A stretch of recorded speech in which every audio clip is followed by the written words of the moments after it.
Fine student. तो passive voice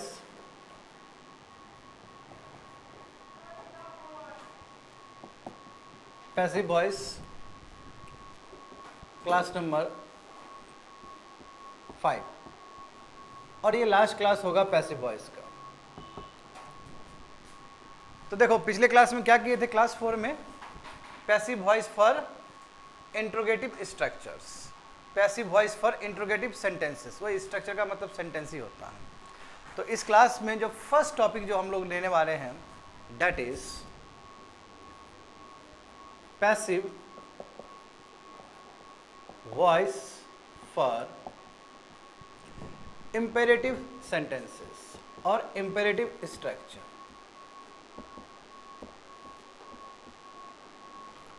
imperative structures,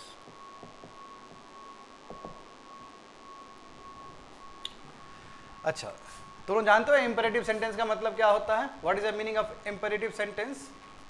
हाँ, जहाँ पे सब्जेक्ट अंडरस्टूड हो, जिसमें आदेश हो, जिसमें रिक्वेस्ट हो, जिसमें प्रपोजल हो, जहाँ पे परमिशन हो, ये सब क्या है? इंपेरेटिव सेंटेंस है। जैसे कि क्लास में बैठे हुए हो ना अभी स्टूडेंट, मैंने बोला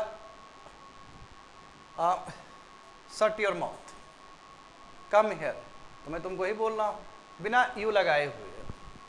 तो जितने भी सेंटेंस है जहाँ पे सब्जेक्ट अंडरस्टूड है, समझे, वो सभी सेंटेंस किसके श्रेणी में आते हैं? इंपेरेटिव सेंटेंसेस की श्रेणी में आते हैं। और इसमें क्या क्या हो सकता है? इसमें सभी टाइप के भाव हो सकते हैं, सभी टाइप का चीज हो सकता है। जैसे इसमें ऑर्डर हो सकता है स्टूडेंट, हाँ, इसमें सजेशन भी हो सकता है, इसमें प्रपोजल भी हो सकता है, करेक्ट, हाँ, इसमें ऑर्डर हो सकता है, सजेशन हो सकता है, प्रपोजल हो सकता है, इसमें एडवाइस भी हो सकता है, एंड सो ऑन। जैसे एग्जांपल देखोगे, कम हियर, कम हियर मतलब यहां पे आओ, ये क्या है? इंपेरेटिव सेंटेंस है। मैंने ये नहीं बोला ना you come here, but you understood है। सब्जेक्ट क्या है? वो अनस्टेटेड है, वो सब्जेक्ट लिखा नहीं जाता है, सब्जेक्ट क्या है? अंडरस्टूड है। तो इंपेरेटिव सेंटेंस में विद्यार्थी लोग यहाँ पे लिख दोगे, इंपेरेटिव सेंटेंस में, इंपेरेटिव स्ट्रक्चर में जो सब्जेक्ट होते हैं, जिसको बोला जाता है काम करने के लिए, वो क्या है? वो अनस्टेटेड है, लिखा नहीं जाता है उसको, वो लिखा नहीं जाता है। अनस्टेटेड मतलब लिखा नहीं जाता है, वो क्या है? अंडरस्टूड है, वो अंडरस्टूड है। तो हम लोग का काम क्या है यहाँ पे कि एक्टिव वॉइस से पैसिव वॉइस कन्वर्ट करना है इंपेरेटिव सेंटेंस को। ठीक है, एक छोटा सा एग्जांपल दिए हैं इसको, तो करते हैं। चलो पहले लेते हैं ऑर्डर एडवाइस। सब ऑर्डर एडवाइस,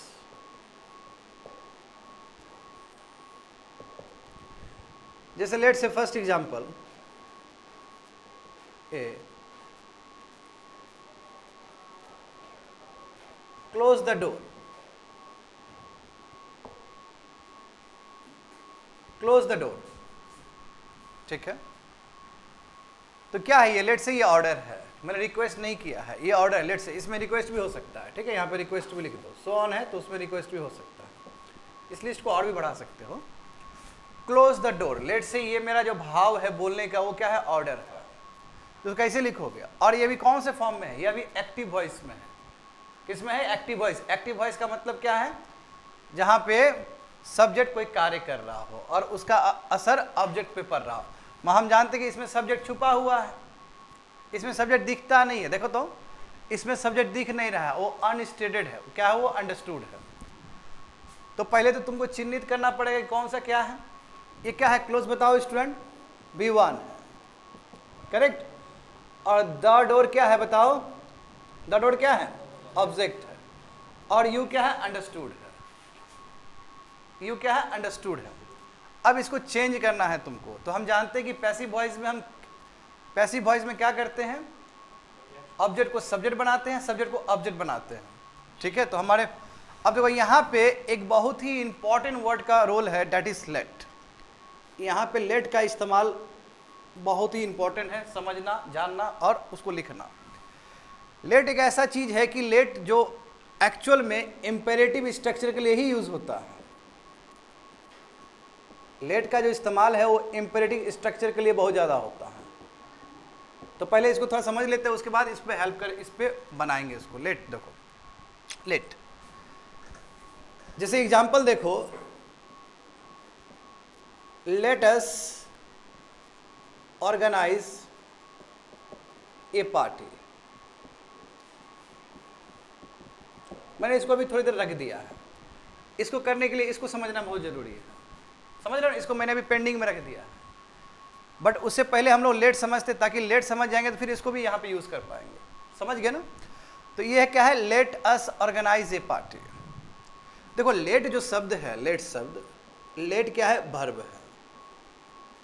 क्या है ये? वर्ब है। वर्ब मतलब क्या? जो क्रिया करे, ये वर्ब है, ठीक है। और इसका मतलब होता है टेक परमिशन, परमिशन लेना, टेक परमिशन। और देखो इसका खूबसूरती क्या है, ये बहुत डिफरेंट स्ट्रक्चर है, ये बहुत ही अलग है बाकी वर्ब से। लेट के साथ हमेशा जो यहाँ पे आएगा, इसके साथ में हमेशा जो इसके साथ में आएगा, चाहे वो नाउन आए, चाहे वो प्रोनाउन आए, चाहे यहाँ पे नाउन आए चाहे प्रोनाउन आए। बताओ यहाँ पे क्या आया है? प्रोनाउन आया है ना? अस क्या है? प्रोनाउन है। तो लेट के साथ चाहे नाउन आए चाहे प्रोनाउन आए, वो लेट का ऑब्जेक्टिव होगा हमेशा। क्या होगा? वो लेट का ऑब्जेक्टिव होगा हमेशा। तो ये लेट का ऑब्जेक्ट हो गया, क्योंकि चूंकि लेट वर्ब है, तो वर्ब है तो वर्ब अपना ऑब्जेक्ट लेके चलता है। बात समझ रहे हो ना? अब बट लेट डिफरेंट है, लेट बाकी वर्ब की तरह नहीं है। Let is very different from your main verb. Main verb है ना V1 से लेके V5 तक, go, went, gone, going, goes, ये मेन वर्ब है। But let is very different.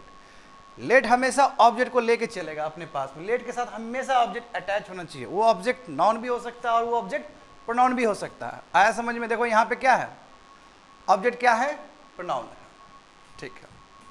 अब देखो यहाँ पे क्या है, स्टूडेंट V1 ना, यहाँ पे V1 है, और ये जो ए पार्टी जो देख रहे हो, ये क्या है?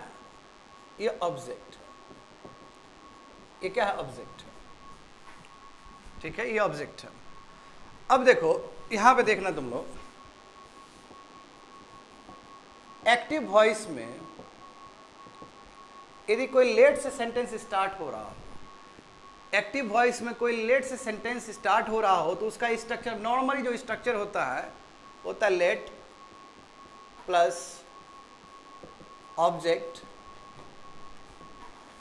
प्लस V1, ऑलवेज V1, ना ही V2 होगा ना ही V3 होगा, ऑलवेज V1 प्लस ऑब्जेक्ट।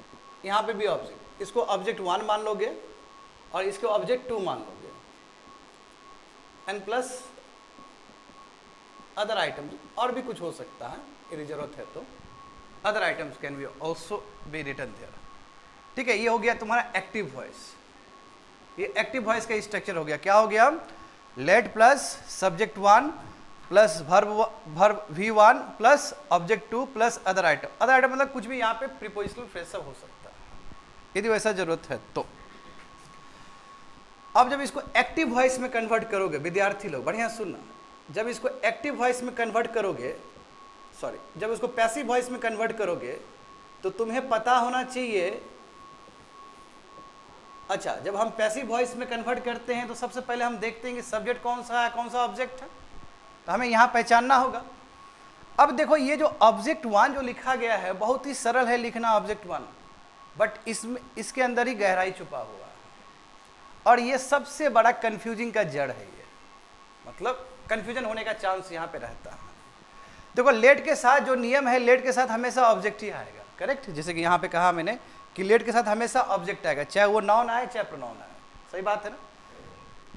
ये जो ऑब्जेक्ट है ये लेट के लिए है, ये जो ऑब्जेक्ट है वो लेट के लिए, मगर जो V1 के लिए क्या है? सब्जेक्ट है। देखो यही तो खासियत है। कहने का मतलब यहाँ पे जो भी वर्ड प्लेस्ड है वो 2 रोल प्ले कर रहा है। It is a playing both role. क्या है? 2 रोल प्ले कर रहा है। यहाँ पे जो रखा गया है वो एक एज अ ऑब्जेक्ट के रूप में भी रोल प्ले कर रहा है, बट किसका ऑब्जेक्ट? लेट का ऑब्जेक्ट। और वो सब्जेक्ट का भी भूमिका अदा कर रहा है। किसका सब्जेक्ट का भूमिका? V1 का। कि काम कौन कर रहा है? बात समझ गए ना? कहने का मतलब ये वाला जो चीज है इसको लिख दोगे कि यहाँ पे डुअल रोल प्ले कर रहा है, डबल रोल प्ले कर रहा है, डबल रोल प्ले कर रहा है। इसका मतलब हमें मिल गया, हमें सब्जेक्ट मिल गया है। बात समझ, हमें सब्जेक्ट, वर्ब का सब्जेक्ट मिल चुका है, हमें इसका हमें सब्जेक्ट मिल चुका है जो कि इसका ऑब्जेक्ट था। यहीं पे तो होता है, यहीं पे होता है, यहीं पे कंफ्यूजन होता है, क्योंकि लेट के साथ हमेशा ऑब्जेक्ट आता है। लेट के साथ हमेशा क्या आता है? मैं बार बार बोल रहा हूँ, क्योंकि आज के सुबह क्लास में सबसे बड़ा मुद्दा यही था।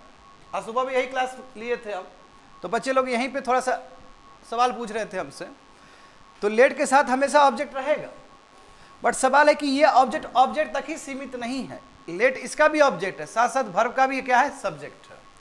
अब इसको पैसिव वॉइस बनाना है। पैसिव वॉइस बनाओगे तो कैसे बना सकते हो? लेट ही रखना है, लेट से इसको ही रखना है, let plus this one, object 2 plus be plus V3 plus by, कौन सा? ये वाला। क्यों? क्योंकि ये किसी का सब्जेक्ट भी तो है। बात समझे? कि किसी का वो सब्जेक्ट भी तो है, ऑब्जेक्ट 1। और यदि बाकी आइटम्स है तो बाकी आइटम्स लिखो यहां पे। कुछ समझ में आया हल्का सा? चलो अब इसको यहां पे देते हैं, यहां पे लिखते हैं। देखो ये मैच किया ना इससे विद्यार्थी लोग, लेट अस ऑर्गेनाइज ए पार्टी। तो देखो तो इसको मैं मिटाता हूँ, फिर से मैं इसको करता हूँ, तुम लोग फ्रेश लिख लेना। चलो मैं इसको मिटा देता हूँ। यहाँ पे समझो, ये क्या है? ऑब्जेक्ट 1 है ना? हाँ, ये ऑब्जेक्ट 1 है। ये क्या है? ऑब्जेक्ट 2 है। ये क्या है?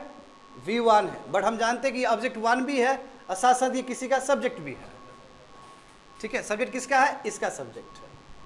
तो आप चेंज करो पैसिव वॉइस में इसको, क्योंकि एक्टिव वॉइस में ही है। एक्टिव वॉइस ये स्ट्रक्चर, पैसिव वॉइस ये स्ट्रक्चर। तो इसको पैसिव वॉइस में कन्वर्ट करेंगे। पैसिव वॉइस में किस तरह कन्वर्ट होगा? देखो, लेट ऑब्जेक्ट 2 क्या है? यहां पे लिख दो, लेट ए पार्टी। बी लगाओगे ना, यहां बी है ना? हाँ, बी। ये V1 है ना? क्या लिखोगे? V3 लिखोगे, ऑर्गेनाइज्ड बाय अस। हो गया, समझ गए ना? यू एक स्ट्रक्चर ही है, ऐसा नहीं कि एक ही स्ट्रक्चर होगा, और भी स्ट्रक्चर बन सकता है। ये स्ट्रक्चर कब सही रहेगा? जब लेट को लेट ही रख रहे हैं हम लोग। एक्टिव वॉइस में भी लेट है और पैसिव वॉइस में भी लेट है। लेट और लेट इस तरह भी बना सकते हैं, या फिर इसको दूसरे तरीके से भी बनाया जा सकता है, लेट अस ऑर्गेनाइज ए पार्टी। तो अब देखोगे विद्यार्थी लोग, पहले उससे पहले तुमको ये भी समझ लेना होगा, let me, let you, let him और लेट अस, इसका मतलब क्या होता है? लेट मी मतलब मुझे परमिशन दो कुछ करने के लिए, यानी कि आप किसी से परमिशन मांग रहे हो, किसी से परमिशन मांग रहे हो। लेट यू, उसके लिए, दूसरे के लिए आप परमिशन मांग रहे हो, let you do this work. Let him यानी कि तीसरे आदमी के लिए आप परमिशन मांग रहे हो, बट जो लेटस है वो परमिशन नहीं है, वो क्या है? प्रपोजल है। ये प्रपोजल है। प्रपोजल मतलब क्या है? कि हम खुद ही तय कर रहे हैं, ये हमारा पिटिशन, एक तरह से हमने ये अरमान को रखा है, दैट इज अ प्रपोजल। यहाँ हमने रिक्वेस्ट किया है किसी से, इसमें भी हम रिक्वेस्ट कर रहे हैं, इसमें भी हम परमिशन वही रिक्वेस्ट ले रहे हैं, बट इसमें रिक्वेस्ट नहीं कर रहे। ये क्या है? एक्चुअल में प्रपोजल है। हाँ, बोलने को तुम रिक्वेस्ट बोल सकते हो, अपने आप से रिक्वेस्ट किया ऐसा बोल सकते हो।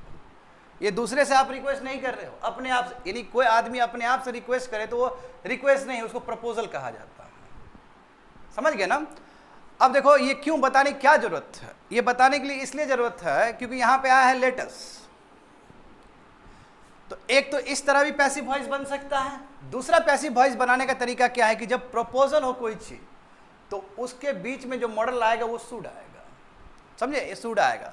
तो यहां पकड़ो तुरंत, इसको पकड़ो, ए पार्टी, ऑब्जेक्ट को, a party should be organised by us. ये भी सेंटेंस सही है, ये भी सेंटेंस सही है। ये सेंटेंस लेट के हिसाब से पैसिव वॉइस ठीक है, और ये सेंटेंस क्या है तुम्हारा, बिना लेट का ये सेंटेंस पैसिव वॉइस करेक्ट। आया समझ में? चलो लिख लो इसको, फटाफट लिख लो स्टूडेंट। बाकी स्टूडेंट भी समझने का कोशिश करो।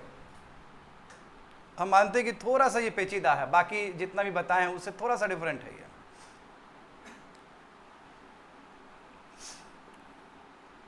तो यहाँ पे ऐसे लिख दोगे, ऐसे करके लिख दोगे कि यहाँ पे परमिशन का बात होगा, परमिशन का बात होगा, यहाँ पे रिक्वेस्ट भी हो सकता, परमिशन लिखो सिंपल, और ये प्रपोजल लिखो।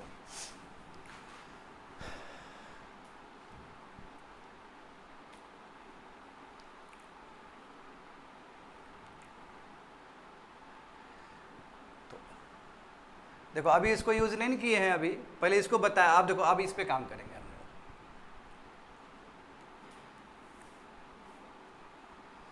तो इंपेरेटिव सेंटेंस में लेट का इस्तेमाल कुछ इस तरह हो रहा होता है, बट जब मैं ये स्ट्रक्चर जब लिख रहा हूं तो मैं बोल रहा हूं जनरली। कई बार ऐसे भी स्ट्रक्चर होते हैं जिसमें ऑब्जेक्ट 1 और ऑब्जेक्ट 2 ना हो, लेट मी प्ले, उसमें ऑब्जेक्ट 2 गायब है,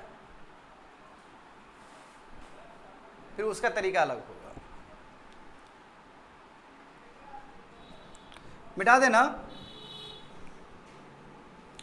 अच्छा विद्यार्थी लोग, इसका क्या बनेगा बताओ जरा, इसका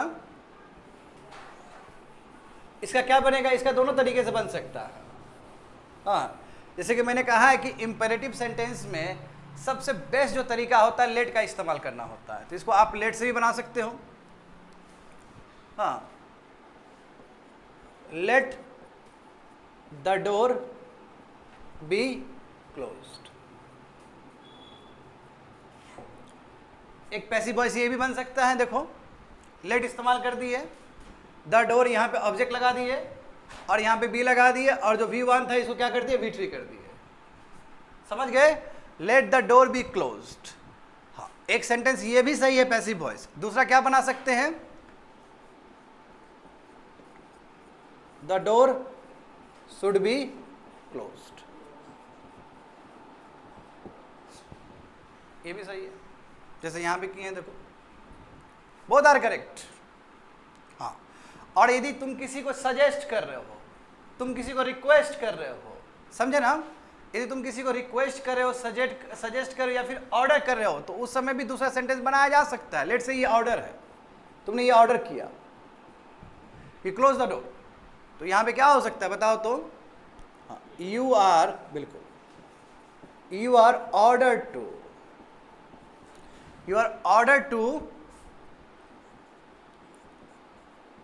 क्लोज द डोर। ये भी करेक्ट है विद्यार्थी लोग, ये भी करेक्ट पैसिव वॉइस होगा। मान लो कि तुमने ऑर्डर नहीं किया, तुमने उसको सजेस्ट किया, मान लो कि तुमने एडवाइस दिया, तो यहां पे लिख दो you are advise to close the door, you are suggested to close the door, you are requested to close the door. क्योंकि जानते हो कि इंपेरेटिव सेंटेंस में कुछ भी हो सकता है,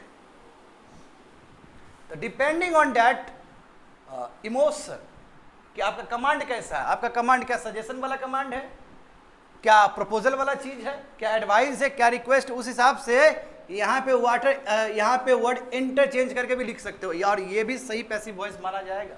तो कहने का मतलब क्या है कि इंपेरेटिव सेंटेंस का पैसिव वॉइस बहुत तरीके से लिखा जा सकता है। इनडायरेक्ट स्पीच नहीं है स्टूडेंट, समझे? तो इसका भी जो ऑरिजिन है बहुत ही वाइड है, बड़ा है ऑरिजिन। चलो एक तुम लोग बनाओगे, ये चलो ये हो गया ना, अब तुम लोग बनाओ तो हाँ,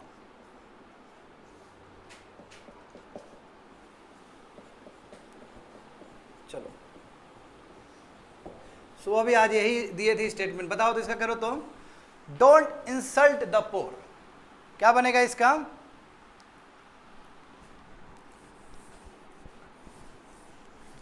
इसका पैसिव वॉइस बनाओ, जितना पॉसिबल हो सकता है उतना बनाओ। क्या है? इंपेरेटिव सेंटेंस है ना। हाँ, इंपेरेटिव जिसमें नहीं करने के लिए कहा गया है। तो इंपेरेटिव सेंटेंस क्या हो सकता है? करने वाला भी हो सकता है, नहीं करने वाला भी हो सकता है। एक्सेप्ट क्या होगा इसका बताओ तेईस से? पहले पकड़ो सब्जेक्ट ऑब्जेक्ट क्या है, सब्जेक्ट क्या है, सब्जेक्ट जानते हो कि वो बाय डिफॉल्ट हिडन है, वो अंडरस्टेटेड है, वो अंडरस्टूड है वो, तो क्या होगा इसका आंसर स्टूडेंट? हाँ चलो लेट से भी कर सकते हो ना, लेट से भी इस्तेमाल कर सकते हो, लेट द पोर, चूंकि नॉट है यहाँ पे तो नॉट लगाओगे, let the poor not be insulted, not लगाए क्यों? क्योंकि यहाँ पे डोंट है इसलिए, समझ रहे हो ना, यहाँ पे नॉट क्यों लगाना पड़ा? क्योंकि यहाँ पे डोंट है। दूसरा देखो, द पोर, क्या होगा विद्यार्थी लोग यहाँ पे? बोलो बोलो, हाँ बिल्कुल, should not be insulted.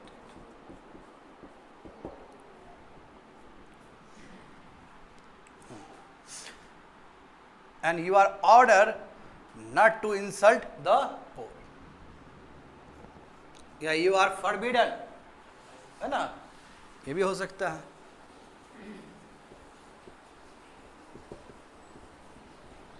You are forbidden या order, वंचित वर्जित करना बोलते ना, ये नहीं करना है तुमको।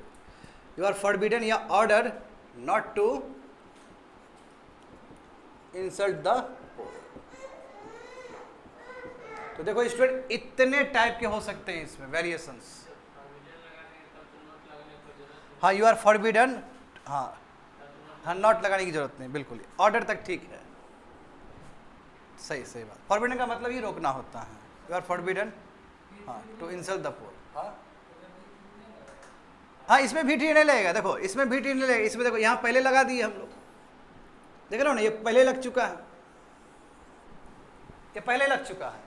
जब ये पहले लग चुका है तो बाकी जो स्टेटमेंट है उसको ऐसे रख देना नीचे। देखो ना यहाँ पे, देखो तो बच्चे लोग यहाँ पे लगाए हैं क्या? देखो तो बस ये भी ट्री है और इसको ऐसे रख दिया, देखो ना इसको ऐसे करके उठा कर रख दिया गया और यहाँ पे लगा हुआ है, तो कहीं पे एक जगह पे लग गया तो हो गया टोटल पैसिव वॉइस हो गया वो, समझ गए ना। तो देखो ऑर्डर हो एडवाइस हो तो इस तरह इस्तेमाल कर सकते हैं और number of passive voice generate हो सकता है। चलो अब दूसरा देखते हैं हम लोग, सजेशन देखते हैं। सजेशन, सजेशन एडवाइस ले सकते हैं, एक ही बात है। चलो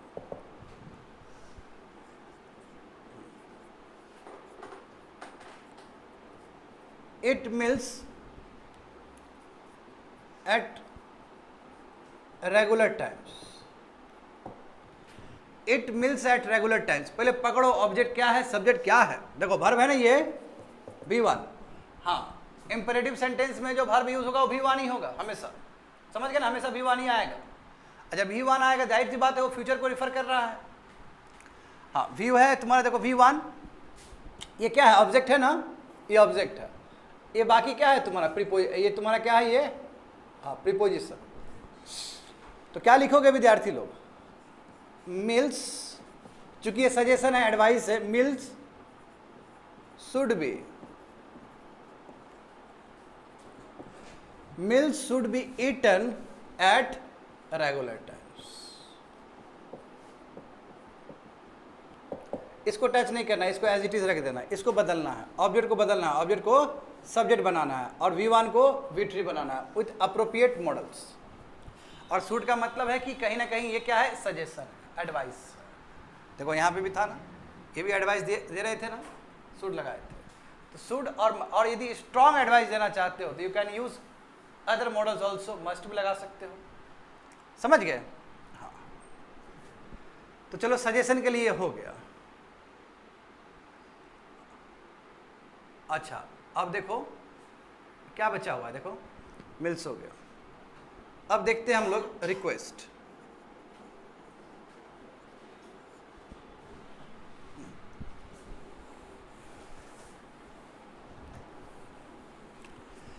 रिक्वेस्ट देखो, रिक्वेस्ट के लिए लेट्स से एक सेंटेंस देते हैं, please send me some money as soon as possible.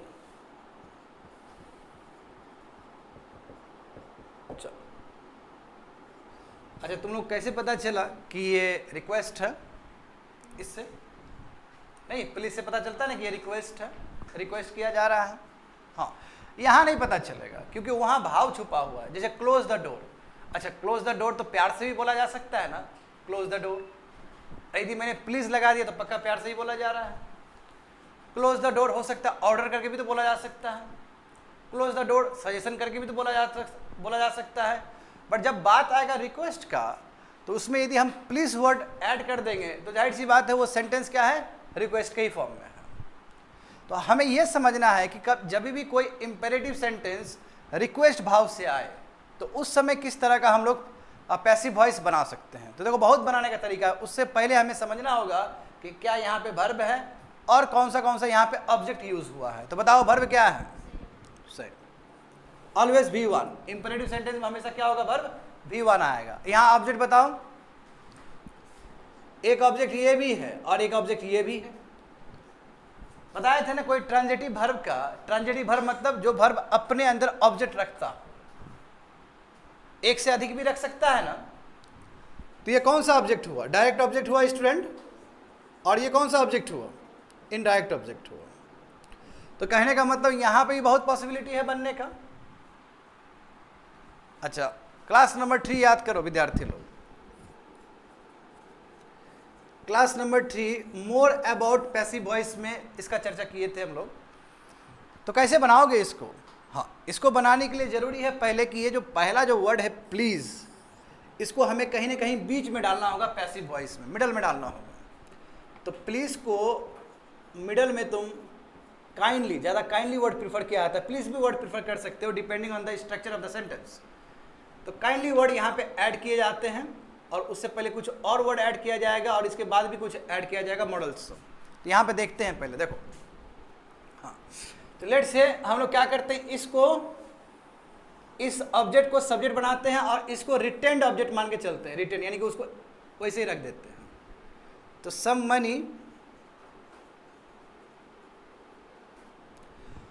Money, हाँ क्या होगा बताओ मॉडल? हाँ, some money may be,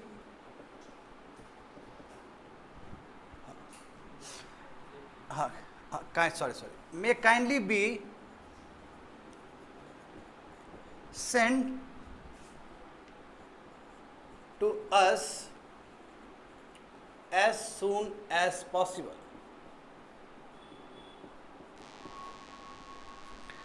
Some money may kindly be sent to us as soon as possible। देखो करेक्ट, अच्छा यहाँ पे है, ठीक है कोई बात नहीं, यहाँ पे भी लगा दो।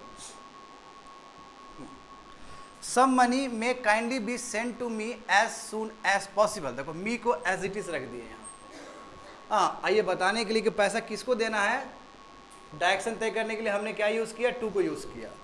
ये देखो सेंड V1 है ना, तो V1 को क्या किया, यहाँ पे V3 कर दिए, ये V3 है।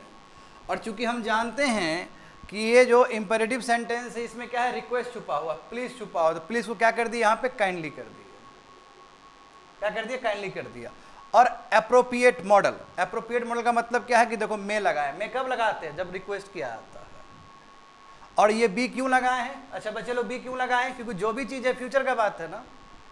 तो सिंपल याद करो, सिंपल फ्यूचर टेंस का स्ट्रक्चर क्या बनता है, subject plus model plus V1 plus object. उसका पैसिव वॉइस क्या बनता है, हाँ सब्जेक्ट प्लस मॉडल, हाँ प्लस B प्लस V3। तो वो B और कहीं से नहीं वहीं से आया, क्योंकि जितने भी इंपेरेटिव सेंटेंस है वो सब क्या है, फ्यूचर टेंस से संबंधित है। कौन सा फ्यूचर टेंस है, सिंपल फ्यूचर टेंस है। इसलिए हमेशा हम लोग बी यूज करते हैं। लेट के साथ भी बी यूज कर रहे थे ना, हाँ इसी रीजन से, क्योंकि ये हुआ नहीं है। क्या बोले, हाँ नहीं यही यूज होगा। Some money would kindly be send, no may, क्योंकि मे क्या है वर्ड, वो प्रेजेंट टेंस में सबसे अधिक यूज होता है, इसलिए समझ गए ना। अब चलो एक ये भी सेंटेंस हो गया। अब क्या कर, दूसरा सेंटेंस क्या करते हैं कि इसको सब्जेक्ट लेते हैं, और इसको सब्जेक्ट बनाते हैं और इसको एज इट इज ऑब्जेक्ट रख देते हैं।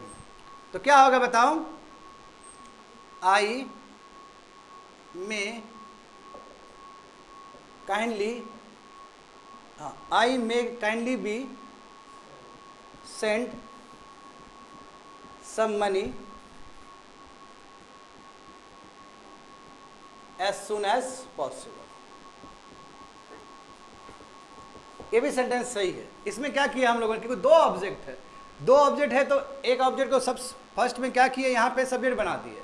सेकंड में क्या किए कि इसी ऑब्जेक्ट को एज इट इज ऑब्जेक्ट रखे यहाँ पे, और ये जो ऑब्जेक्ट है इसको क्या किए, यहाँ पे सब्जेक्ट बना दिए। इसलिए हमेशा मैं कहता हूँ स्टूडेंट, सब्जेक्ट ऑब्जेक्ट का ज्ञान होना बहुत जरूरी है, चाहे एक्टिव वॉइस के लिए हो चाहे पैसिव वॉइस के लिए हो। I may kindly be send some money as soon as possible, यानी कि मुझे कुछ पैसा भेज दिया जाए जितना जल्दी हो सकता है, समझे ना, और वो भी रिक्वेस्ट फॉर्म में है। अच्छा, ये भी सही है, ये भी सही है। और भी लिख सकते हो, यू आर, चूंकि जानते हो कि इसमें क्या है कि जो सब्जेक्ट है, मेन जो सब्जेक्ट है वो क्या है, अनहिडन है, वो छुपा हुआ है। तो बोल दो यहाँ पे, you are requested to, you are requested to send me some money as soon as possible, as soon as possible। तो ये भी सेंटेंस सही है, ये भी सेंटेंस सही है, ये भी सेंटेंस सही है, ऑल थ्री आर करेक्ट।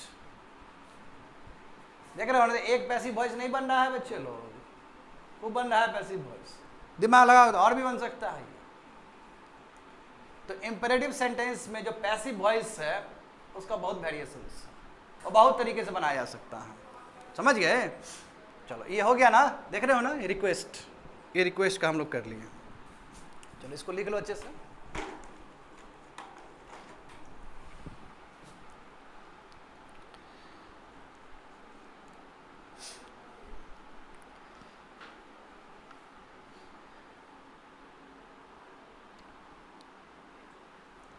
अच्छा, स्टार्टिंग में भी हम लोग थोड़ा लेट किए ना, लेट का, अब इसके बाद भी थोड़ा लेट और जानते हैं, उसको जानना जरूरी है और अच्छे से।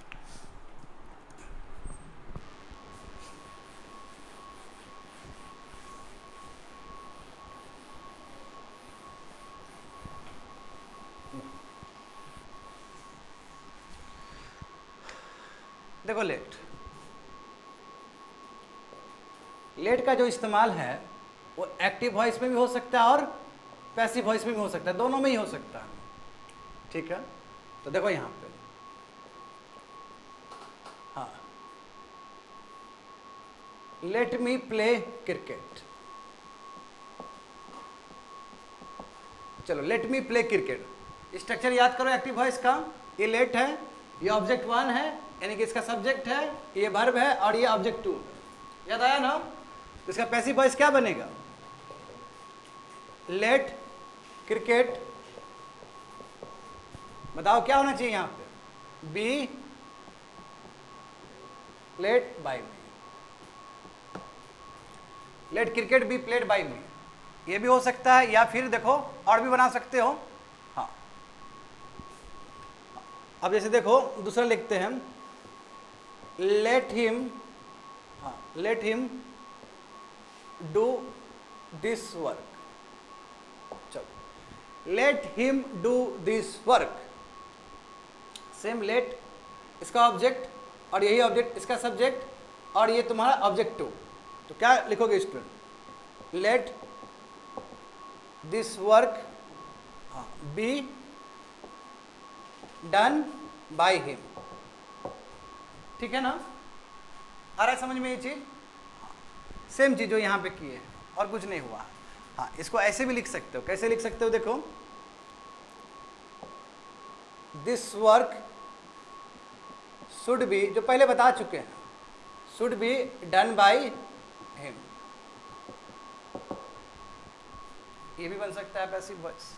दिस वर्क कैसे पता चला, दिस वर्क यहाँ से, हाँ यहाँ क्या हो गया, सब्जेक्ट हो गया, हाँ चूंकि लेट छुपा हुआ था और लेट से यहाँ पे हम किसी से वो बोल रहे परमिशन मांग रहे थे करने के लिए, तो यहाँ पे शुड लगा दिए। Should be done by him. हाँ, इसे पहले चेक करो, तो इसे पहले मैं बता चुका हूँ लेट में। देखो वहाँ पे स्ट्रक्चर, देखो लेट का स्ट्रक्चर देखो,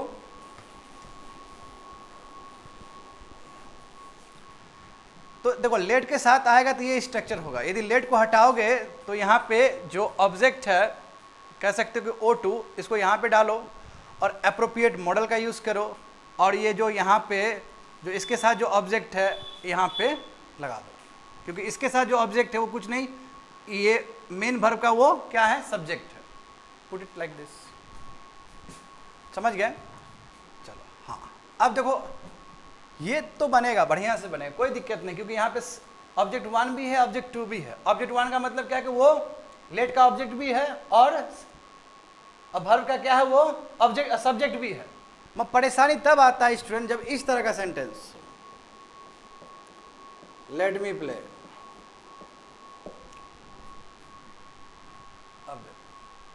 अब यहाँ पे दिमाग खराब होगा, ये इतना छोटा है, बात समझो, ये बहुत छोटा है ये। चलो ये इसका ऑब्जेक्ट, सही बात है ना, इसका ऑब्जेक्ट, लेट का ऑब्जेक्ट, लेट अपने आप में वर्ब है, जानते हो। हाँ, अब ये क्या है, किसका, इसका सब्जेक्ट, और यहाँ पे कुछ प्रेजेंट ही नहीं है, यहाँ पे कुछ प्रेजेंट ही नहीं है, यहाँ पे कैसे लिखे यार?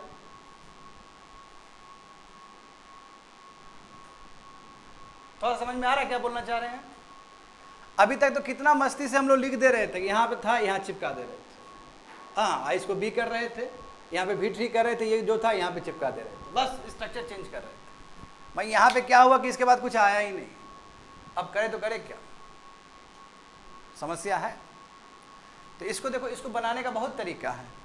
हम जानते हैं कि लेट यदि आएगा तो वो ऐसे नहीं आ सकता, वो ऑब्जेक्ट के साथ ही आएगा, नियम यही है। लेट यदि आएगा तो वो ऑब्जेक्ट के साथ ही आएगा, ऐसे नहीं आ सकता। वो ऑब्जेक्ट भले ही नाउन हो और वो ऑब्जेक्ट भले ही प्रोनाउन हो, तो बिना ऑब्जेक्ट साथ नहीं आ सकता वो। देखो ना यहाँ पे क्या हुआ, लेट ऑब्जेक्ट साथ ही आया ना, लेट ऑब्जेक्ट साथ ही आया ना, ये ऐसे नहीं आ सकता। ऐसे नहीं कि लेट प्ले, ऐसे नहीं लिखोगे। कहोगे सर हम लेट प्ले सुने तो हैं, नहीं, तुम लेट्स प्ले सुने हो, लेट प्ले नहीं सुने हो। क्या तुम इस तरह का वर्ड सुने हो? ए स्टूडेंट लोग सुने हो ऐसा? ऐसा नहीं सुने हो तुम, ये सुने हो। और ये लेट्स प्ले का मतलब क्या होता है? हाँ, लेट अस प्ले, ये सुने हो,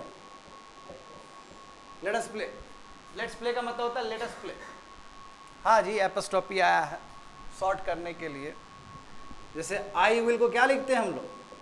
आई लिखते हैं ना, वही है, लेटस को लेट्स लिख रहे हैं हम लोग। तो कहने का मतलब यहाँ से भी एक बात तो स्पष्ट हुआ, लेट ऐसा है कि उसको कुछ ना कुछ तो ऑब्जेक्ट चाहिए, और हमें यहाँ पे ऑब्जेक्ट का किल्लत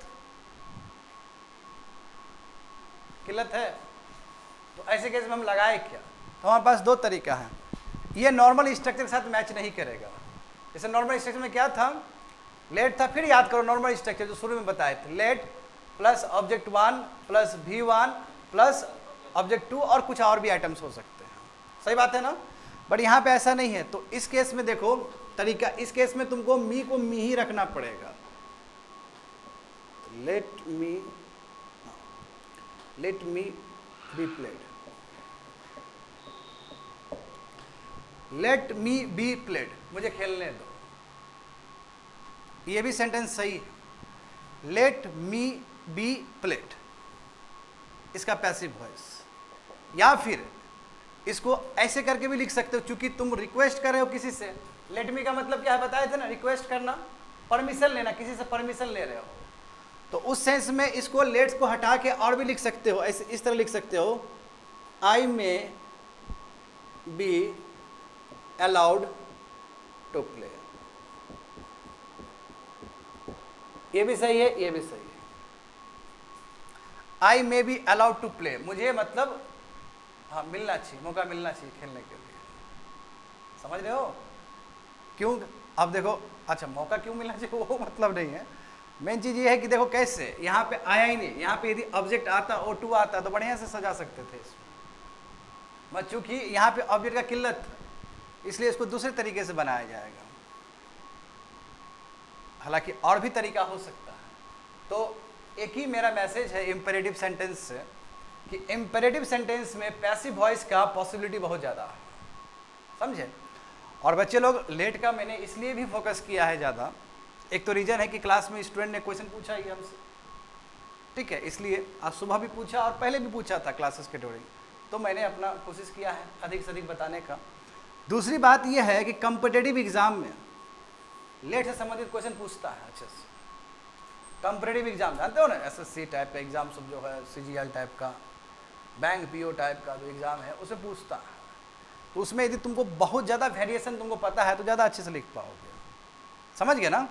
हाँ, ये हो गया ना, तो लेट का चैप्टर यहीं पे क्लोज करते हैं। अब देखते हैं नेक्स्ट वन, लिख लो इसको, लिख लिया हो। हाँ,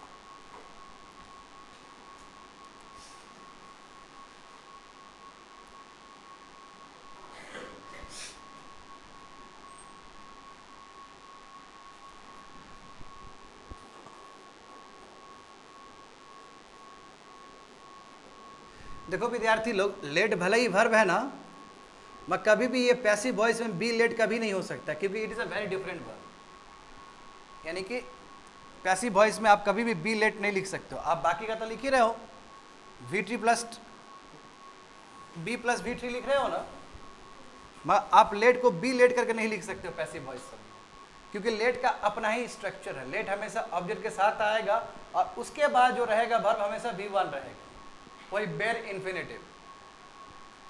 बेर इन्फिनेटिव का मतलब क्या है? केवल V1, केवल V1। और इन्फिनेटिव का मतलब क्या है? 2 प्लस V1, जो कि यहाँ पे इस्तेमाल हुआ है। देखो ठीक से गौर करोगे तो यहाँ पे इस्तेमाल हुआ है, ठीक है, समझ गए ना। चलो, तो ये कंप्लीट हुआ, ये imperative sentence we have completed.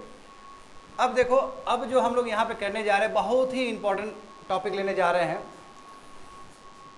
That is complex sentence.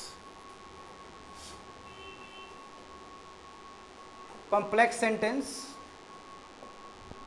और कंपाउंड सेंटेंस। कंपाउंड सेंटेंस, देखो student, complex sentence and compound sentence. अच्छा, कॉम्प्लेक्स सेंटेंस और कंपाउंड सेंटेंस को समझने के लिए क्लॉज समझना बहुत जरूरी है। क्लॉज, क्लॉज क्या होता है? क्लॉज का मतलब होता है ग्रुप ऑफ वर्ड्स।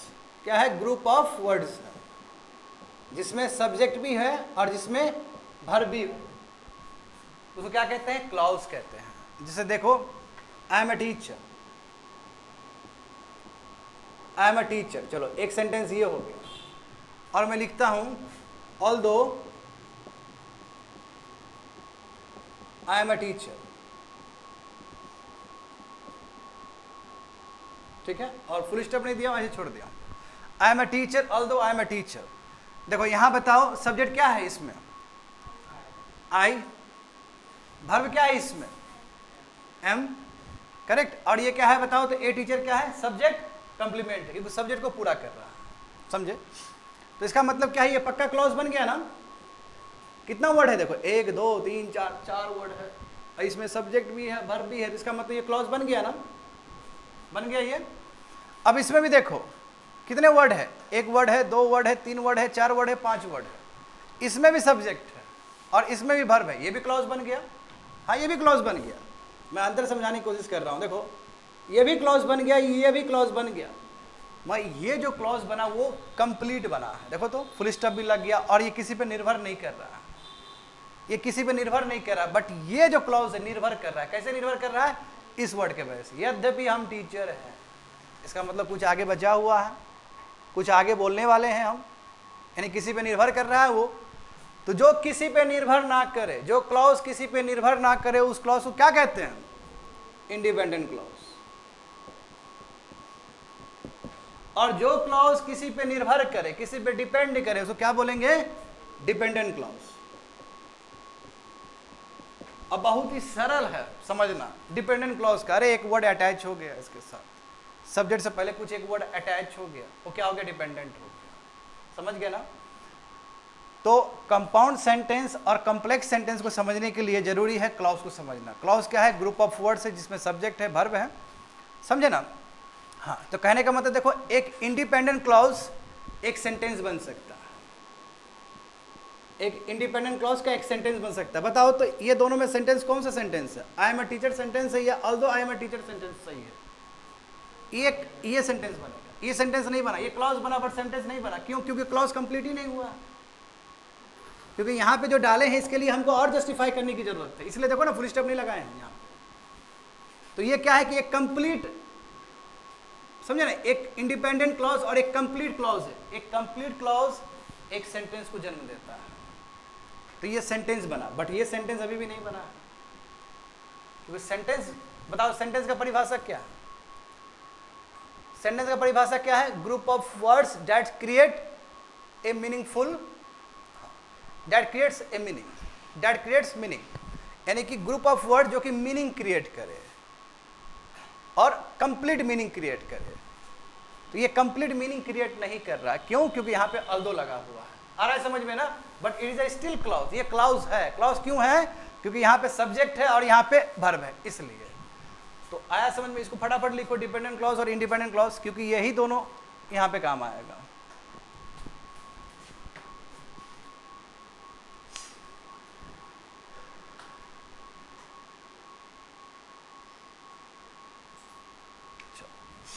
फर्स्ट मैं कंपाउंड सेंटेंस को लेता हूं, क्योंकि कंपाउंड सेंटेंस इजी है समझना।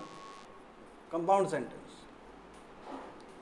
देखो, ये क्या है? हाँ,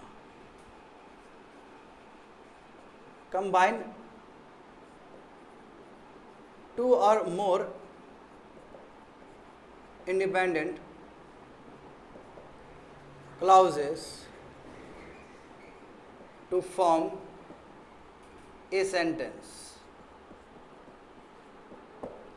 Combine two or more independent clauses to form a sentence. जैसे एग्जाम्पल देखो,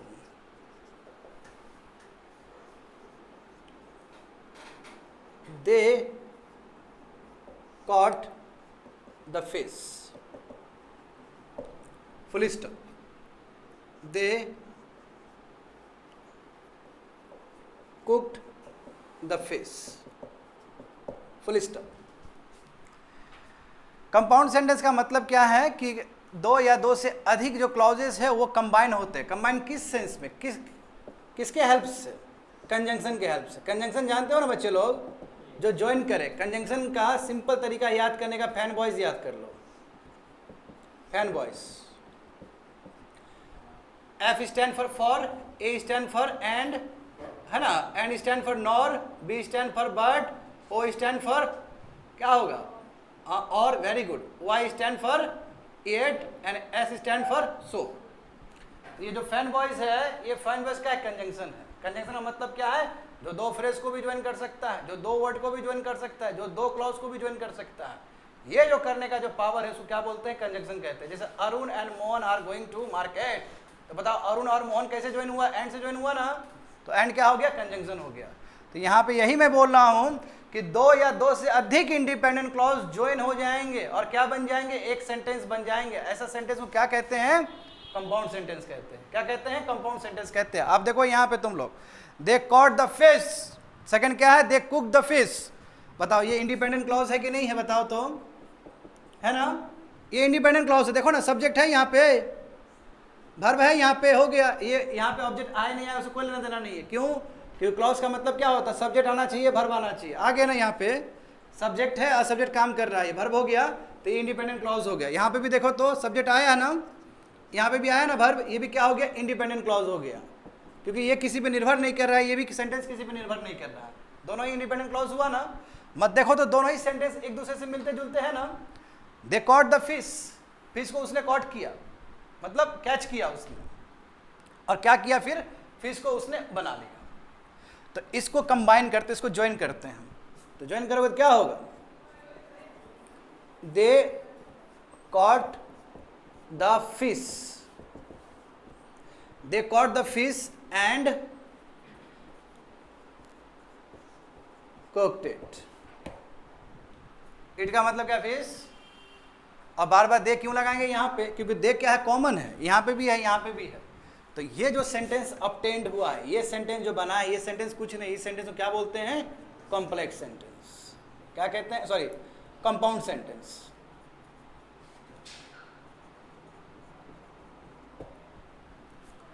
अब हमें कंपाउंड सेंटेंस का पैसिव वॉइस बनाना है। देख रहे हो, अब यहां शुरू होगा। पहले समझना है कि कंपाउंड सेंटेंस क्या है। आया समझ में कंपाउंड सेंटेंस क्या है?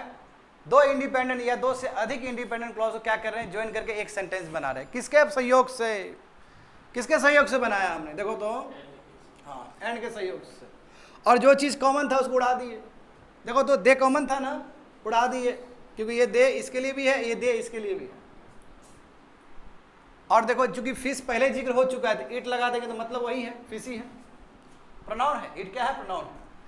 अब इसका पैसिव वॉइस बनाना है हमें। पैसिव वॉइस बनाने के लिए देखो, पहचानो विद्यार्थी लोग, ऑब्जेक्ट क्या है इसमें? पहचानो जल्दी से।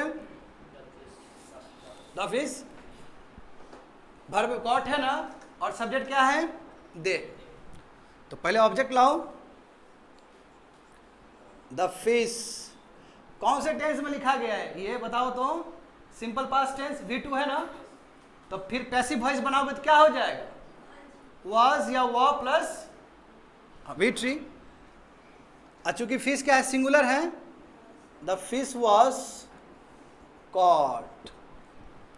ठीक है, caught by them and cooked.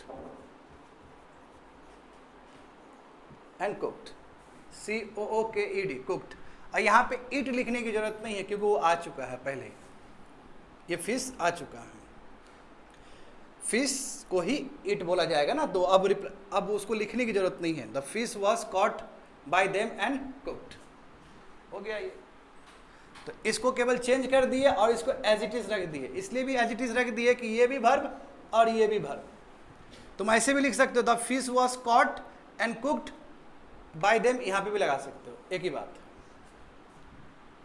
एक ही बात है। बात समझ गए ना? बीच में भी लगा सकते हो आप, लास्ट में भी लगा सकते हो। समझ गए ना?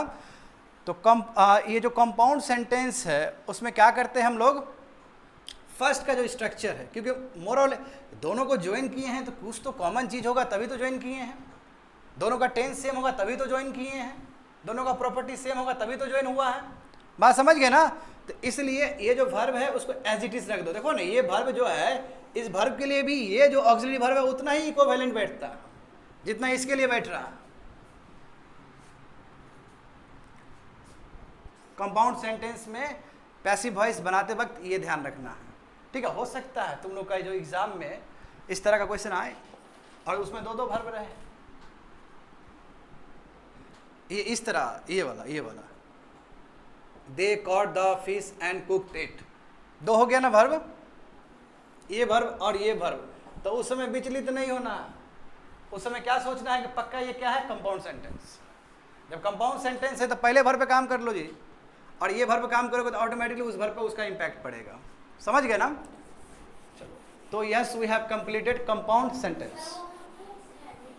हाँ, कुक्ड, ये वाला सेम वर्ड, ईडी। अच्छा, नाम से ही लग रहा है ये कॉम्प्लेक्स है। देखो, कॉम्प्लेक्स में क्या होता है कि वन इंडिपेंडेंट क्लॉज रहेगा। वन क्या रहेगा? इंडिपेंडेंट क्लॉज रहेगा। और दूसरा, और कम से कम एटलीस्ट कम से कम वन डिपेंडेंट क्लॉज होना चाहिए। वन क्या होना चाहिए? डिपेंडेंट क्लॉज होना चाहिए। कम से कम एक डिपेंडेंट क्लॉज होना चाहिए और एक इंडिपेंडेंट क्लॉज होना ही चाहिए। तभी जाके जो सेंटेंस बनेगा उस सेंटेंस को क्या बोलेंगे हम लोग? कॉम्प्लेक्स सेंटेंस कहेंगे।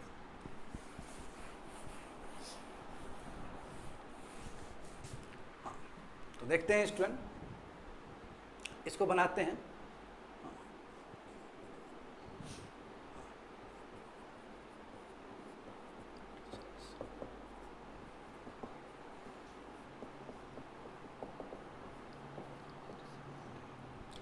The teacher is disappointed that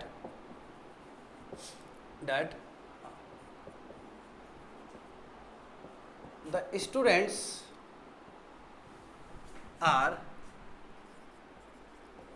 not asking any questions. The teacher is disappointed that the students are not asking any questions. हाँ, पहले पता करो जल्दी से फटाफट कौन सा डिपेंडेंट क्लॉज है, कौन सा इंडिपेंडेंट क्लॉज है। अच्छा, जब डिपेंडेंट क्लॉज का बात करें, इंडिपेंडेंट क्लॉज का बात करें तो कौन हो, कोई भी हो सकता है, ये चाहे वो एक्टिव वॉइस में हो सकता है या फिर पैसिव वॉइस में हो सकता है, चाहे एक्टिव वॉइस में हो सकता है या फिर पैसिव वॉइस में हो सकता है, क्योंकि सेंटेंस जानते हो दोनों तरीके से लिखा जा सकता है। बात समझ गए?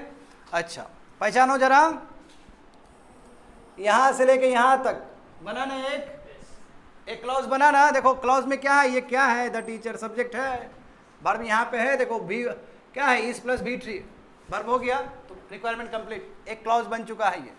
और ये क्लॉज क्या है, इंडिपेंडेंट है। क्यों? क्योंकि इससे पहले कुछ वर्ड आया है, नहीं आया है, बट ये देखो क्लॉज यहाँ से लेके यहाँ तक, ये भी सब्जेक्ट है ना। आखिर किसके बारे में बोला जा रहा है, स्टूडेंट्स के बारे में बोला जा रहा है। हाँ, आस्किंग देखो क्या है, वर्ब है, इसका मतलब ये भी सब्जेक्ट है और यहाँ पे वर्ब है, बट ये जो क्लॉज है ये इसके आगे क्या है, डेट लगा हुआ है। इसका मतलब क्या है, ये इंडिपेंडेंट क्लॉज है और ये क्या है, डिपेंडेंट क्लॉज।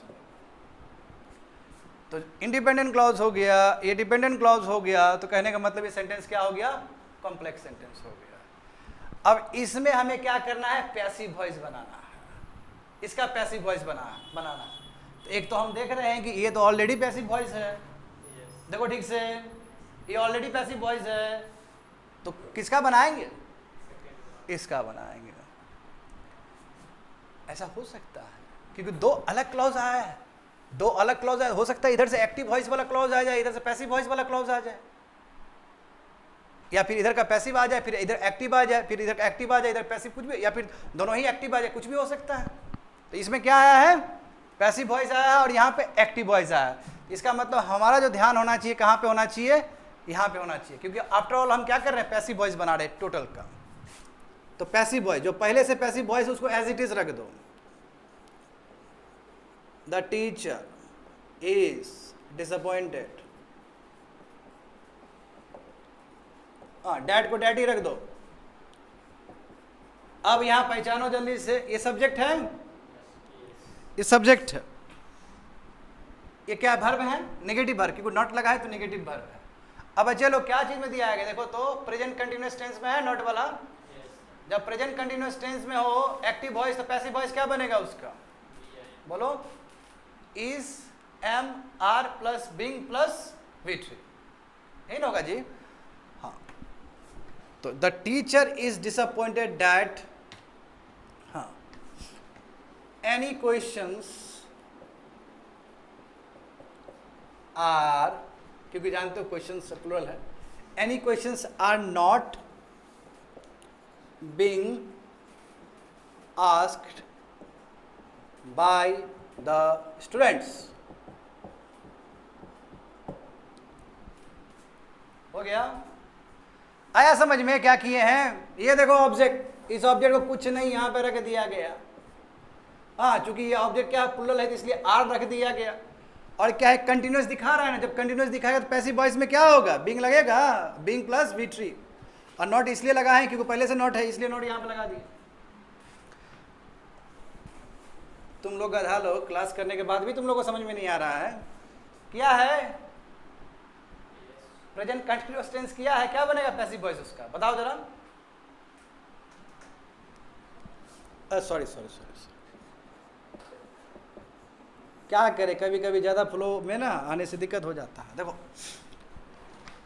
सब्जेक्ट प्लस क्या होगा विद्यार्थी लोग बताओ, विल, शैल, है ना। अच्छा सॉरी, प्रेजेंट कंटिन्यूअस टेंस कर रहे हैं ना हम लोग, प्रेजेंट है ये, क्या होगा इसका, am is are plus V form plus object, ये एक्टिव वॉइस का structure.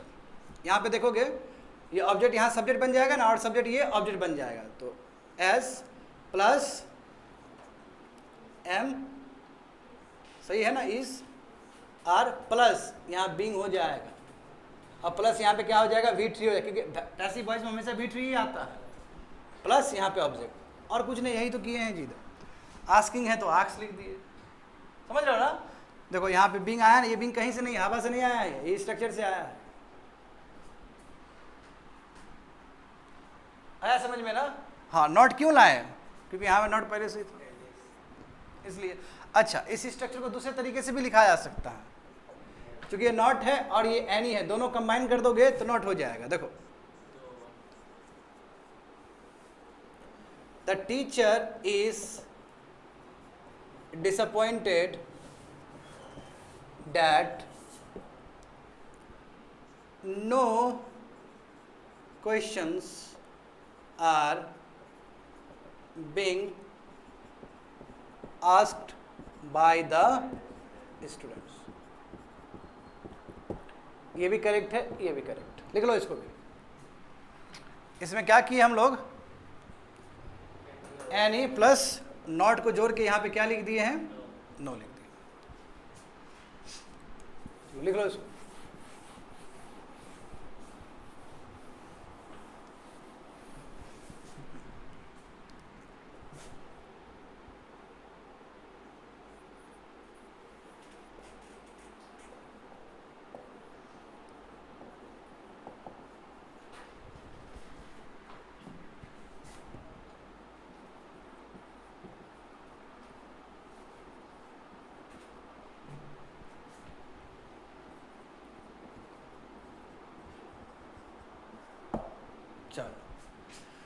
What were you doing before you made a call?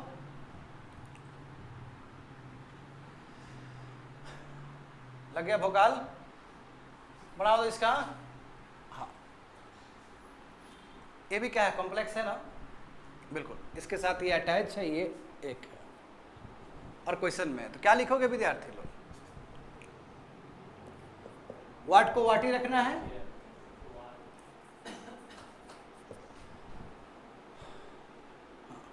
क्या करोगे, यहां पे क्या लिखोगे बताओ, हाँ, क्या क्या लिखोगे, doing, what was being done, what was being done by you before you made a call, before a call। हाँ, V2 है तो क्या लगता है विद्यार्थी लोग, before a call was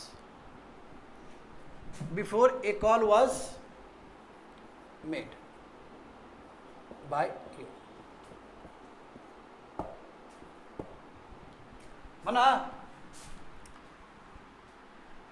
what was being done by you, ठीक है, या आप इसको ऐसे भी लिख सकते हो, पूरा बाहर भी कर सकते हो। What was being done by you before a call was made by you। क्या किया यहाँ पे हम लोगों ने, यहाँ पे क्या किया, हाँ, इसको हम लोग यहाँ पे कर दिए, क्योंकि डूइंग है ना जी, अभी जस्ट बोले डूइंग है तो क्या was होगा, being होगा, एक पास्ट है, ये क्या है तुम्हारा पास्ट कंटिन्यूस टेंस, तो उसके लिए यहाँ पे ऑक्सिलरी वर्ब यूज़ किए हैं और यहाँ पे being यूज़ किए हैं, और ये डूइंग है तो यहाँ पे डन लिख दिए। हाँ, किसको बोला जा रहा है, तो यहाँ पे देखो बाय यू, ठीक है, क्या तुम कर रहे थे, तो यहाँ पे बाय यू हो गया। बिफोर को एज इट इज रख दिए, और चूंकि ये भी क्या है, ये भी एक्टिव वॉइस में लिखा गया है और ये भी एक्टिव वॉइस में लिखा गया है, तो एक्टिव वॉइस को पैसिव वॉइस बनाओ। एक कॉल को यहाँ पे, एक कॉल, ये क्या है, यहाँ पे ऑब्जेक्ट है, यहाँ पे सब्जेक्ट बनाओ, है ना, एक कॉल है तो ये क्या है तुम्हारा थर्ड पर्सन सिंगुलर है तो वॉज लगाओ, और यहाँ पे मेड लगाओ, क्यों, क्योंकि यहाँ पे V2 है, तो V2 को क्या लिखना है, was या वर प्लस V3। तो जानते हो ना, मेड V2 और V3 सेम ही रहता है, ये रेगुलर वर्ब है।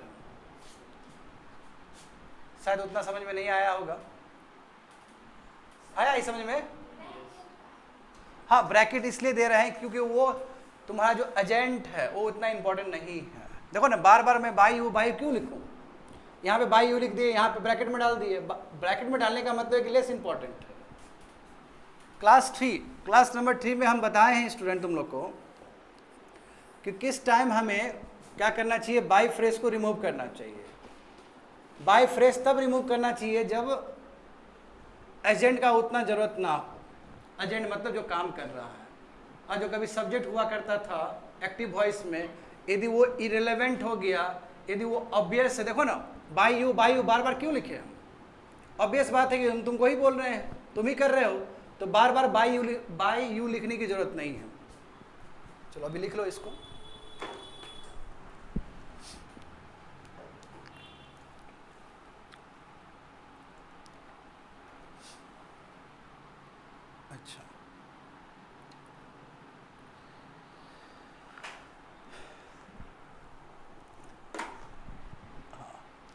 ये हो गया तुम्हारा कॉम्प्लेक्स सेंटेंस। अच्छा, एक लास्ट कंपाउंड देते हैं कॉम्प्लेक्स सेंटेंस, ये करके कोशिश करो तो बनाने का।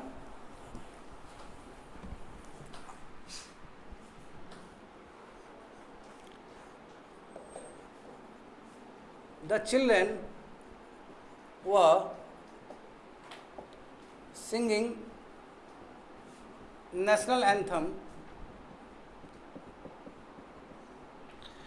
The children were singing national anthem when an earthquake struck the village.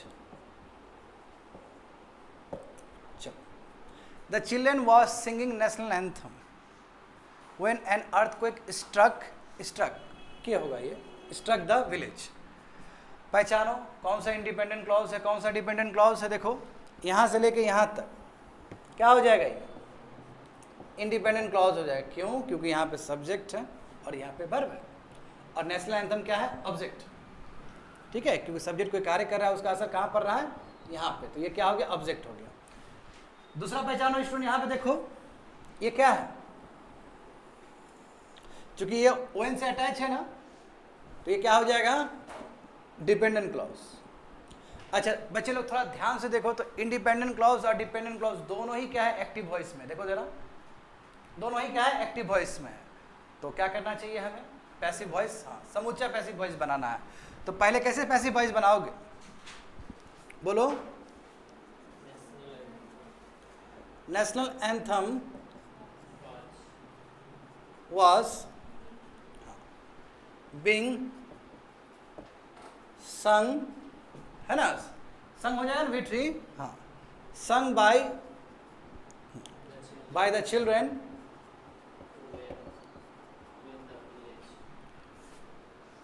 when the village was, हाँ struck का V2 और V3 सेम ही रहता है, was struck by an earthquake। हो गया, ये टोटल पैसिव वॉइस बन गया, by an earthquake।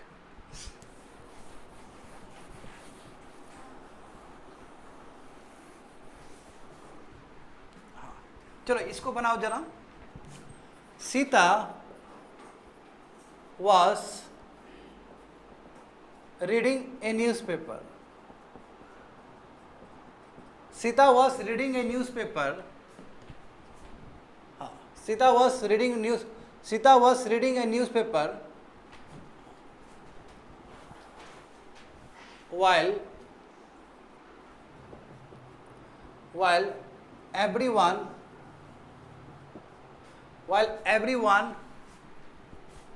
was playing। चलो बनाओ तो, Sita was reading A news paper while every one was playing. पहले पहचानो क्या है स्टूडेंट, ये independent clause, every one was playing, ये क्या है, डिपेंडेंट क्लॉज। गौर करना यहाँ पे, खाली एक्टिव वॉइस बोल देने से नहीं होता है, एक्टिव वॉइस है तो there must be object also, object होना भी बहुत जरूरी है। देखो तो इसका ऑब्जेक्ट है क्या है ऑब्जेक्ट, ए न्यूज पेपर। क्या इसका ऑब्जेक्ट है, नहीं है, उसको छेड़छाड़ नहीं करना, उसको ऐसे ही रख देना है। दो क्लॉज हैं, चाहे वो इंडिपेंडेंट हो चाहे डिपेंडेंट हो, ठीक है। एक का भी बना दिए तो पूरा बन गया, और दोनों का भी बना दिए तो पूरा बन गया, ये नियम है। इसका नहीं बनाना है डर से भी। क्यों नहीं बनाना है, क्योंकि यहाँ पे ऑब्जेक्ट प्रेजेंट ही नहीं। तो क्या बनाओगे, बताओ क्या लिखोगे यहाँ पे। अरे फर्स्ट डे बताए थे ना स्टूडेंट, ऑब्जेक्ट जरूरी है कि नहीं है सब्जेक्ट बनने के लिए। देखो यहाँ पे, हाँ, a newspaper was being read by Sita while everyone was playing।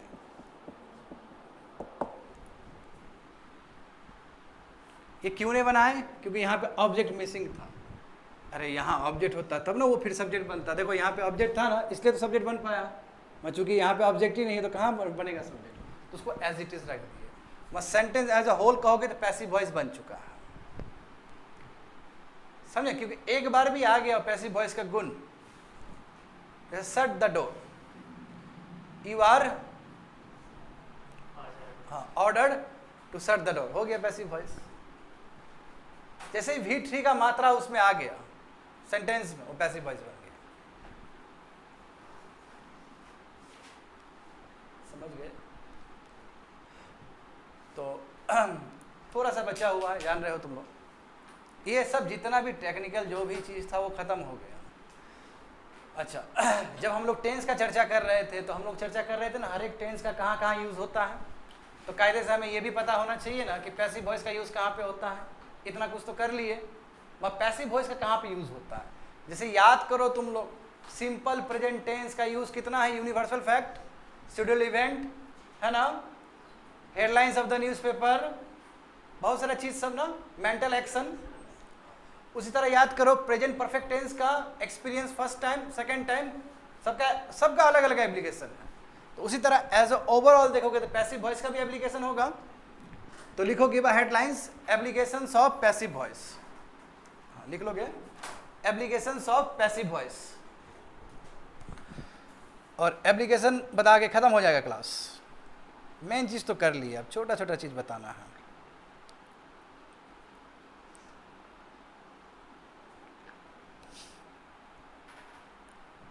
हाँ, बट उससे पहले मुझे अभी दिमाग में याद आ रहा है, उससे पहले मैं एक नोट करके लिखा देता हूँ तुम लोग को।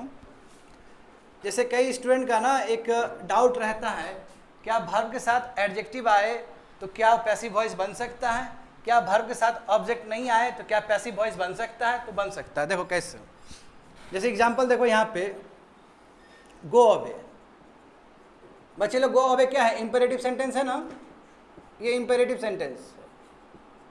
तो इंपेरेटिव सेंटेंस में यदि ऑब्जेक्ट नहीं भी हो तो उसका पैसिव वॉइस बन सकता है। एग्जाम्पल देखो, you are ordered to go away, बन गया। उसी तरह देखो दूसरा मैं बता रहा हूं, note number 1 and note number 2, verb plus adjective हो तो क्या उसका पैसिव वॉइस बन सकता है, क्योंकि हम लोग नॉर्मली क्या कर रहे हैं, पैसिव वॉइस उसी का बन सकता है जिसका ऑब्जेक्ट हो।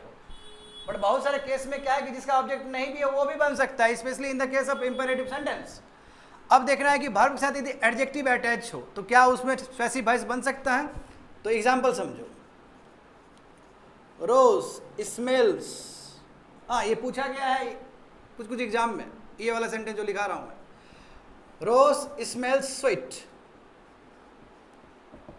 देखो क्या है बच्चे लोग, रोज क्या है, सब्जेक्ट है, ये क्या है, वर्ब है, और स्वीट क्या है, एडजेक्टिव है।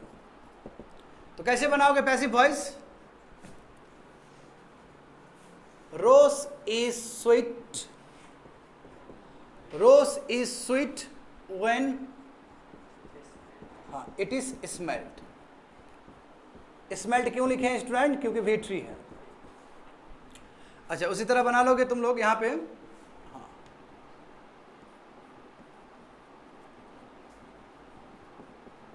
those apples were, those apples tasted sour, those apples tasted sour, मतलब सौ समझते हो ना, क्या होता है इसका मतलब, खट्टा।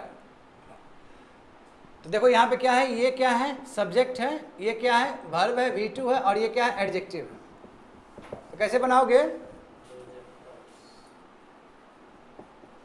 those apples are sour, है ना, हाँ when, चूंकि बात पास्ट का है ना, टेस्टेड बात पास्ट का है तो क्या लिखोगे, when दे क्यों क्योंकि यहाँ पे प्लूरल है, दे वर टेस्टेड क्यों, क्योंकि V3 हो गया। तो कहने का मतलब एडजेक्टिव में भी बनता है, एडजेक्टिव भी अटैच हो तो उसमें भी बनने का चांस। तो जो हम लोग फर्स्ट डे जो किए थे, जो कंडीशंस, वो कंडीशन अधिकतर के लिए है, मगर कई केस ऐसे भी होते हैं स्टूडेंट जहाँ पे ऑब्जेक्ट के बिना भी पैसिव वॉइस बन सकता है, और इनफैक्ट एडजेक्टिव के लिए भी पैसिव वॉइस बन सकता है, ठीक है। और यहाँ पे कॉम्पिटिटिव एग्जाम ज़्यादा फोकस करता है, क्योंकि नॉर्मल तो सबको आएगा, और जो चीज़ अलग है, जो चीज़ विचित्र है, जो चीज़ अनोखा है, उसको ज़्यादा टारगेट करता है कॉम्पिटिटिव एग्जाम्स, समझे? हाँ हाँ, व्हेन दे वर टेस्टेड, नहीं होगा जी, दोज एप्पल्स, हाँ हाँ बिल्कुल बिल्कुल, पास्ट का बात है, वह होगा यहाँ, बिल्कुल वह, those apples were so when they were tested. चलो ये छोटा बचा हुआ चीज़ था, इसको बता दिया। लास्ट पोर्शंस बताते हैं, कंप्लीट हो जाएगा, उसके बाद passive voice.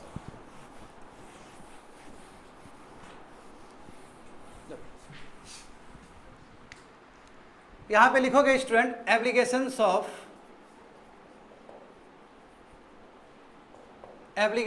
Passive voice, applications of passive voice. Passive voice का कहाँ कहाँ इस्तेमाल किया जाता है, पैसिव वॉइस का कहाँ कहाँ इस्तेमाल किया जाता है। नंबर 1, अच्छा तुम लोग नॉर्मली सुने हो पैसिव वॉइस का, कहाँ पे सुने हो बताओ तुम, पैसिव वॉइस कहाँ पे इस्तेमाल होता है? क्या न्यूज़पेपर में पैसिव वॉइस यूज होता है?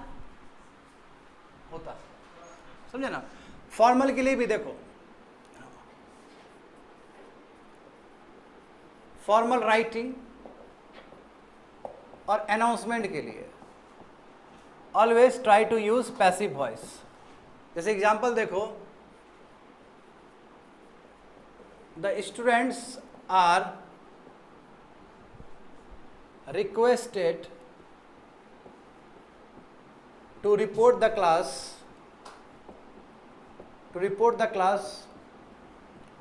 On time.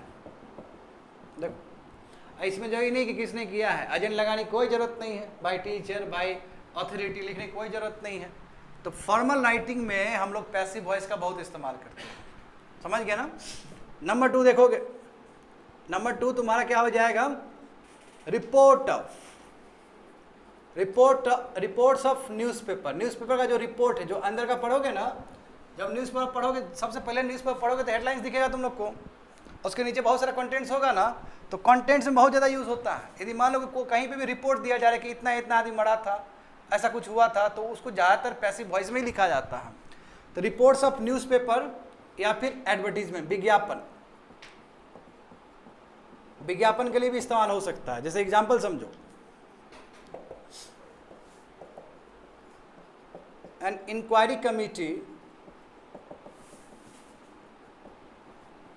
has been set up and charges the लगा दो, and the charges are being framed, यानी कि एक इंक्वायरी कमेटी बना लिया गया है और चार्जेस क्या है, फ्रेम्ड कर दिया गया है, आर बीइंग फ्रेम्ड। चूंकि न्यूज़पेपर भी है, देखो एडवर्टीजमेंट भी है ना, तो उसमें ये कह सकते हो तुम लोग। जैसे एग्जांपल देखो, सर को ठीक में लिखता हूँ, ठीक में क्या होगा, हेडलाइंस ऑफ द न्यूज़पेपर। अच्छा विद्यार्थी लोग याद करो कि न्यूज़पेपर हेडलाइंस लिखने का कितना तरीका, एक तरीका क्या था, देखो यहाँ पे एसपीटी सिंपल प्रेजेंट टेंस और क्या है फ्यूचर और simple future tense. Simple future tense में क्या कर रहे थे, टू बी ड्रॉप कर रहे थे, याद है, टू बी ड्रॉप कर रहे थे हम लोग। सिमिलरली हेडलाइंस लिखने के लिए भी पैसिव वॉइस का इस्तेमाल कर सकते हो।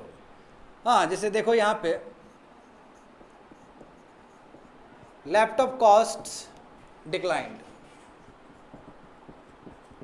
वहाँ बीच में जो होगा ऑक्सिलरी वर्ब होगा उसको ड्रॉप कर दो। सेम जैसे यहाँ पे कर रहे थे उसी तरह यहाँ पे ड्रॉप कर दो।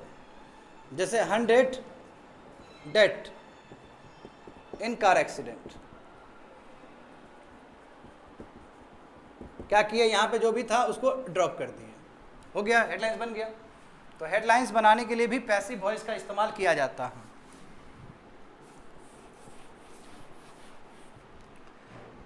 And fourth one that is your scientific report. Scientific report और एक्सपेरिमेंट के लिए भी हम लोग पैसिव वॉइस का इस्तेमाल कर सकते हैं। जैसे एग्जांपल देखो, this liquid is heated to boiling point,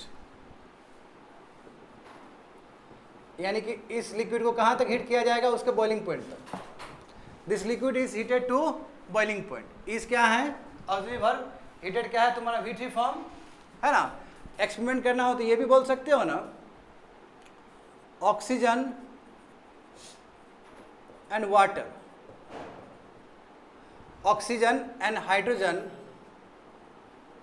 are mixed to form water. H2O क्या होता है, ऑक्सीजन हाइड्रोजन।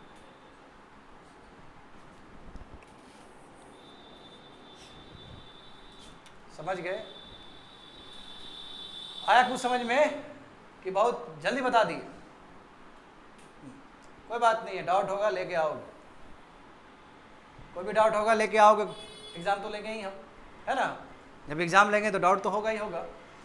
देखो 5 क्लास में पैसिव वॉइस कंप्लीट हो गया, समझ गए ना। 5 क्लास में पैसिव वॉइस कंप्लीट हो गया स्टूडेंट। और जितना मैंने पढ़ाया अभी तक, जितना मैंने पढ़ाया है, तो कोई भी कंपटीशन एग्जाम तुम दे दो, कम से कम नहीं भी तो 70 to 75%, बहुत कम मिला तो 70 to 75% यहाँ से नीड कैटर हो जाएगा, तुम्हारा नीड कैटर हो जाएगा। और जितना ही एडवांस लेवल का एग्जाम होगा, SSC है ना, बैंक PO, उसके लिए थोड़ा मेहनत करना पड़ेगा। बट जो भी अलग कॉन्सेप्ट होगा, कहीं ना कहीं जो बताएं उसी से बहुत संबंधित भी होगा। तो घर में अच्छे जाओ, तैयारी करो, काम हो जाएगा। That's it, complete.